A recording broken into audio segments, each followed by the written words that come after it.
जय हिंद गाइस, कैसे हैं आप सब। आज मैं आपसे चर्चा करने वाली हूँ कि CDS एग्ज़ाम क्या होती है, कितनी बार होती है वर्ष में और किस एज लिमिट के बच्चे ये एग्ज़ाम फाइट कर सकते हैं और उनका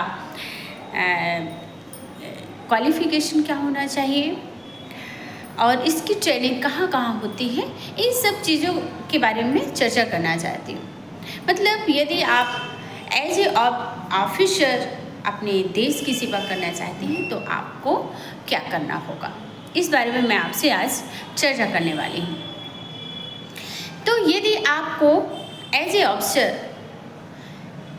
देश की सेवा करनी है तो उसके लिए आपको 3 चीज़ों से गुजरना होगा, या 3 में से किसी एक को आपको करना होगा।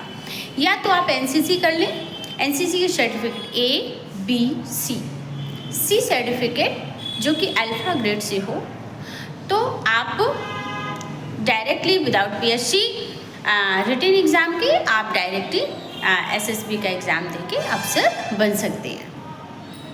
दूसरा है NDA।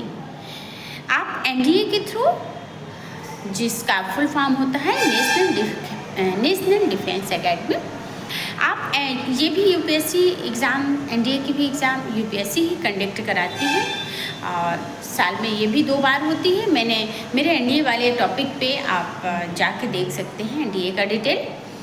आज मैं बात करने वाली हूँ CDS एग्ज़ाम क्या होता है।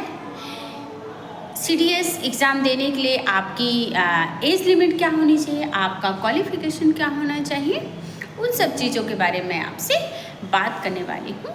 और यदि आप सेलेक्ट हो जाते हैं तो आपकी ट्रेनिंग कहाँ होती है, कैसे होती है, वही सब चीज़ के बारे में मैं आज आपसे चर्चा करने वाली हूँ।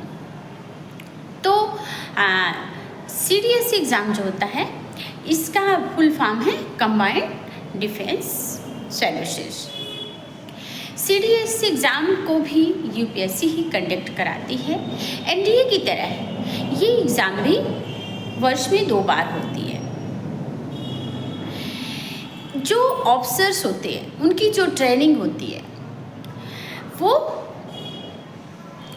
इंडियन मिलिट्री एकेडमी और इंडियन एयरफोर्स एकेडमी और इंडियन नेवल एकेडमी में होती है।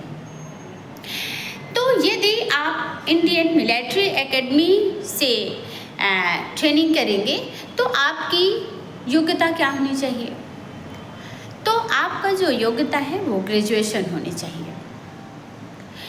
यदि आप मिलिट्री में हैं तो मिलिट्री में जाना चाहते हैं तो आपका सब्जेक्ट कोई भी चलेगा। स्ट्रीम मतलब आपका ग्रेजुएशन किसी भी स्ट्रीम से हो, आप दे सकते हैं एग्ज़ाम।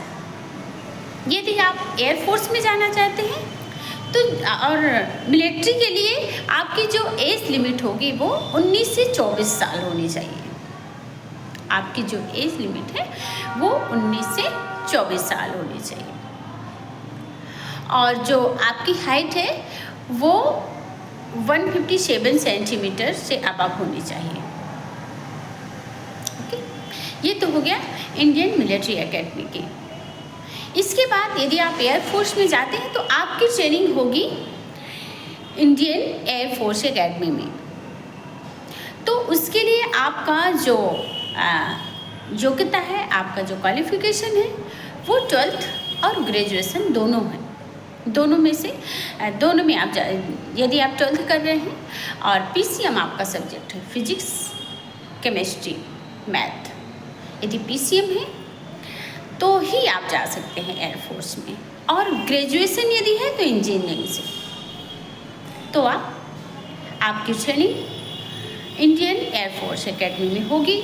इसके लिए आपकी जो एज लिमिट है 19 से 24 ईयर्स आपके होने चाहिए। इसी तरह इंडियन नेवल एकेडमी है। जो इंडियन नेवल एकेडमी है उसके लिए आपका जो योग्यता है, आपका जो क्वालिफ़िकेशन है वो ग्रेजुएशन इन इंजीनियरिंग होनी चाहिए। आपका जो एज है इसमें थोड़ा कम है एज, इसमें जो एज है आपकी ये है 19 से 22 साल। तो नेवल एकेडमी में आपको नेवी में जाने के लिए आपकी एज 19 से 22 साल है। और जो नेवल एकेडमी में जब एज ए ऑफिसर कैडेट आप ट्रेनिंग करते हैं तो आपकी जो ट्रेनिंग है उसका जो टाइमिंग है वो ज़्यादा है। उसमें आपका 37 मंथ से लेकर के 40 मंथ तक है। और यदि आप मिलिट्री एकेडमी में जाते हैं तो उधर की जो ट्रेनिंग है वहाँ आपकी 18 मंथ होती है, 18 महीने। और इसी तरह यदि आप एयरफोर्स में जाते हैं तो वहाँ की आपकी ट्रेनिंग है 24 मंथ, 24 महीने। तो इस तरह आज हमने देखा कि CDS एग्ज़ाम क्या होता है, कितनी बार होता है और इसके लिए आपकी योग्यता कितनी होनी चाहिए और आपकी एज लिमिट कितनी होनी चाहिए, आपकी ट्रेनिंग कहाँ होती है, कितनी मंथ की होती है। अब जो आपका सिलेबस है तो इसमें इंग्लिश, GK है।